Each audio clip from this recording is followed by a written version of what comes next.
On the 1st of July, 1940, a delegation of citizens met in Washington State. The weather was beautiful, the occasion historic, and the speech-making and fanfare altogether appropriate. This was the grand opening of the Tacoma Narrows Bridge. From the beginning, the bridge, which spanned Puget Sound between Seattle and Tacoma, was traveled in style, as well it should have been. The Tacoma Narrows Bridge was one of the longer suspension bridges on Earth. And if somebody hadn't overlooked something, it probably would have remained one of the longer suspension bridges on Earth. The problem wasn't that right from the beginning, a lot of people didn't pay a lot of attention to details. They did.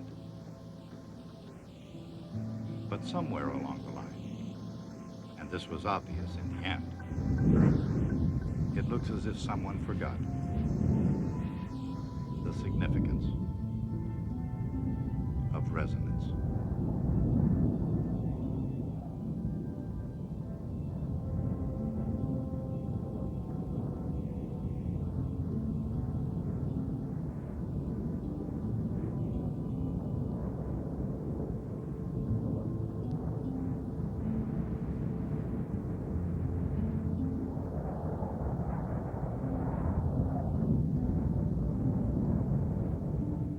Resonance. When a vibrating system is pushed or driven at the natural frequency of that system, resonance occurs. Inside a piano, vibrating strings make the soundboard resonate. This resonance is being driven by the natural frequency of the string, which is about 256 pushes per second at middle C.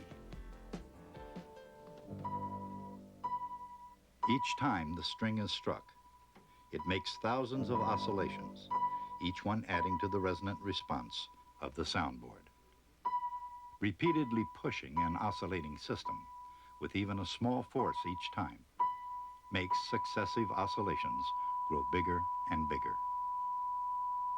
The results are vibrations of increased amplitude. Even if these pushes are quite small, resonance will result. This vibrating tuning fork sets the surrounding air molecules into harmonic motion. Because air works as an elastic medium, it's a good conductor of traveling oscillations or waves. Each oscillation gently and rhythmically pushes against the air, sending out waves at the natural frequency of the tuning fork. When the pitch of the note struck on the piano is the same as that of the tuning fork, even if the fork isn't actually struck, waves from the piano can disturb it and set it into motion by means of resonance. The tuning fork and the piano string are examples of naturally oscillating systems. And though they appear more complicated, they obey the same basic differential equation as the simple mass on a spring.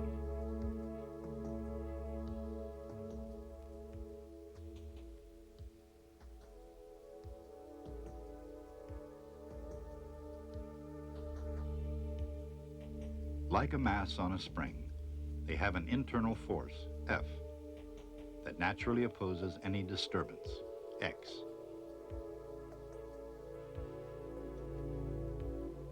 That means a differential equation whose solution is a sine function representing oscillations at a natural frequency, omega naught, that depends on the characteristics of the system, which are in this case, K, the stiffness of the spring, and M, the mass of the bobbing object. This is another oscillating system with a natural frequency. In fact, the child and the swing are a kind of pendulum. frequency may be 1,000 times lower than the frequency of audible sound, but the principle's the same. A slightly larger mass, this one with longer legs, has learned to provide her own periodic push by shifting her body weight, kicking forward as far as possible, and tucking her legs under.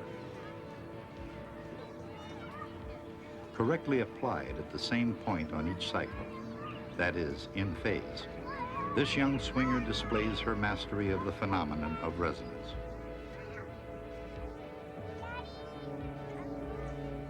But a true mastery of the phenomenon is best achieved by starting with an oscillating force that doesn't produce resonance. Whether a swing or a spring, oscillators have their natural ups and downs, produced by the internal force, F.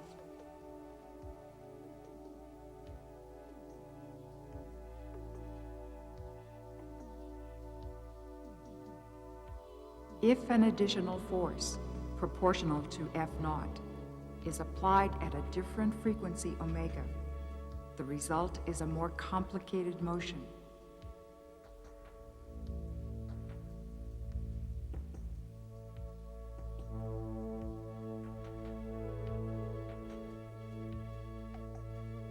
And a more complicated differential equation.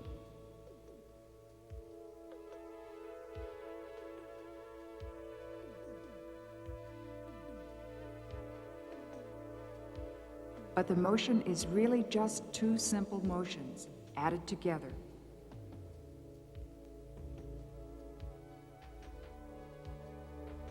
Which solve the differential equation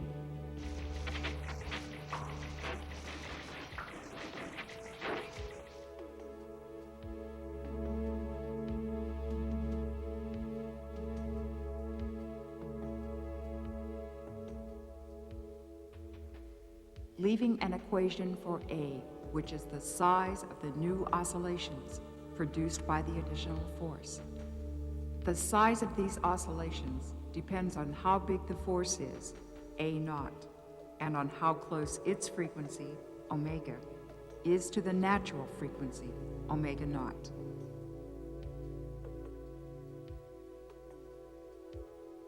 Here are some key elements of resonance: a forceful voice, exquisite control of frequency, Can the amplified voice of Ella Fitzgerald shatter this glass?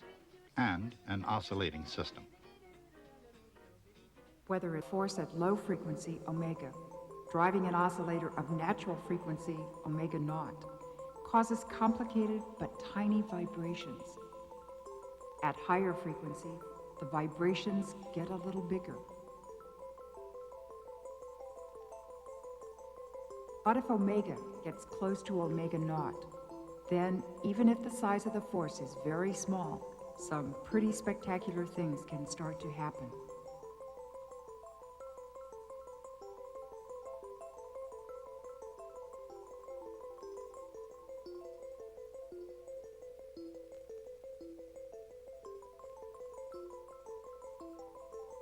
Added to the natural motion, a low-frequency force has its effect.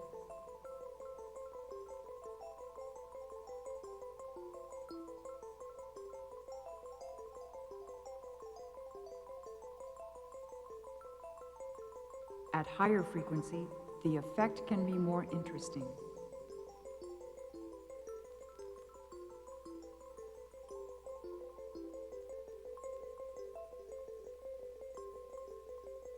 But if omega gets close to omega naught, the effect can be positively shattering.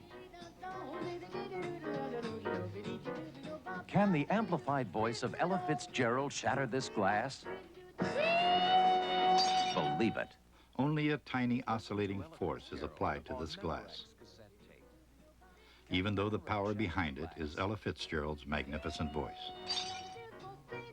Now we ask, In fact, their song will be a composition of the phenomenon of resonance and the ever-present wind. In high winds, the normally stable airflow around a cylinder, this wire for example, becomes unstable. as the wind tries to close up the gap on the downwind side of the wire. To prevent a vacuum, eddies start to form. Soon, the eddies start peeling off and running in the downstream wake, creating a predictable flow pattern. Every time a vortex peels off, it gives the wire a little push. At a certain wind speed, the vortices start peeling off at a resonant frequency of the wire, setting it into motion. This effect is called an aeolian harp. The skill it would take to tune these strings was handed down from the Aeolians, the ancient Greek tribes which settled on and around the coast of Asia Minor.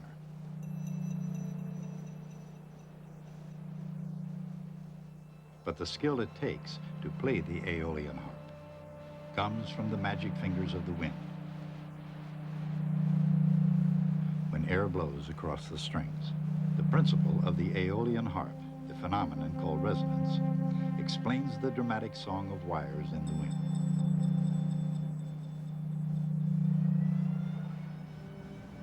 Perhaps, among other things, the Tacoma Narrows Bridge was the most spectacular Aeolian harp in history. Unfortunately, its first performance was destined to run only about 4 months. In the meantime, she was a beautiful bridge. Beautiful, but a little strange. Even before construction was completed, people observed its peculiar behavior.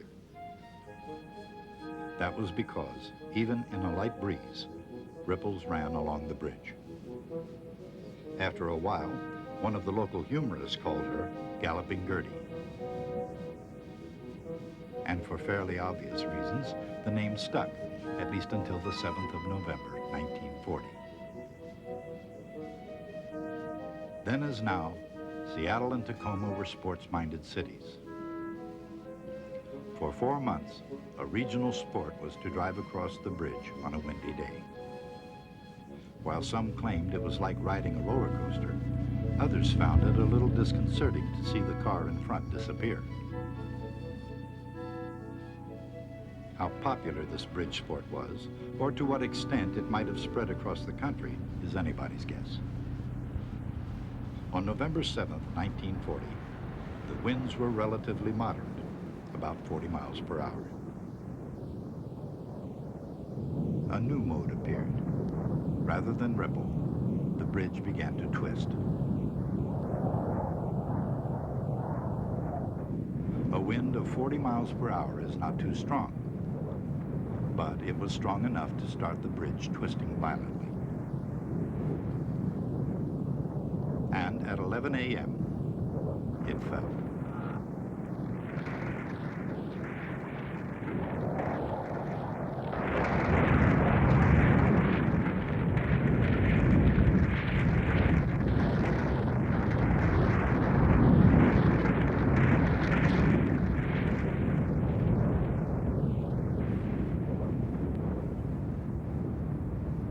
Investigators were mystified.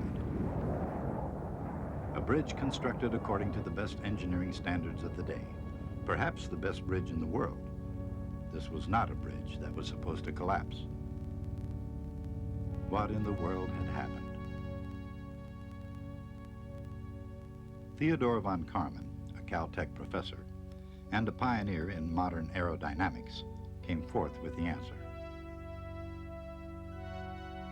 Von Karman's explanation of vortex shedding and resonant oscillations was not universally popular among construction engineers. However, as verified by wind tunnel tests at Caltech and at the University of Washington, von Karman's explanation was correct. And ever since, no major bridge is completed without first passing the test of the wind tunnel.